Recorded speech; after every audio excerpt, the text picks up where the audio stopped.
ভারতের ক্রিকেটের ইতিহাসে অধিনায়কত্ব শুধুমাত্র একটি পদ নয়, এটি এক বিশাল দায়িত্ব এবং মানসিক চাপের বহিঃপ্রকাশ।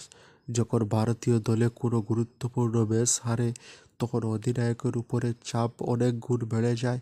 এই পরিস্থিতিতে শুধুমাত্র মাঠে নয়, তার বাইরেও প্রভাব ফেলে। তাই ম্যাচ হারার পর অধিনায়কের মনে যে বোঝা পড়ে এবং নানা জল্পনা কল্পনা সৃষ্টি হয়।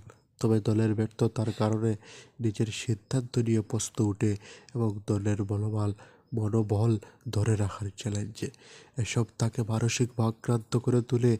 লেকিন সাংবাদিকের প্রশ্ন, সমর্থকের হতাশা, মিডিয়ার চাপে তিনি অনেক সময় নিজের উপরে সন্দেহ করতে শুরু করেন।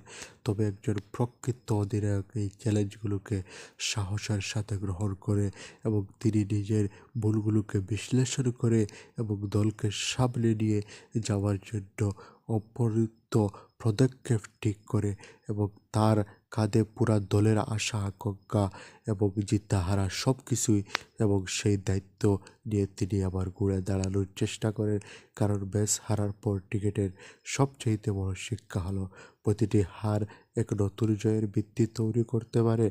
কিন্তু আগামীকালকের ম্যাচে ইংল্যান্ডের বিরুদ্ধে ভারতের যে জয়, সে জয় ভারতে চিরদিন মনে রাখবে। তিলক বর্মনের ব্যাটিংয়ের কারণে ভারত যে জয় পেয়েছে, সেটা ইতিহাসের পাতায় স্বর্ণ অক্ষরে লেখা থাকবে এবং তিলক বর্মা যেভাবে ভারতকে শেষ মুহূর্ত পর্যন্ত ম্যাচটাকে টেনে টেনে নিয়ে ভারতকে ম্যাচ জিতিয়ে দিয়েছেন, তা ভারতবাসী এক চিরতরে সোনার অক্ষরে মনে রাখবে।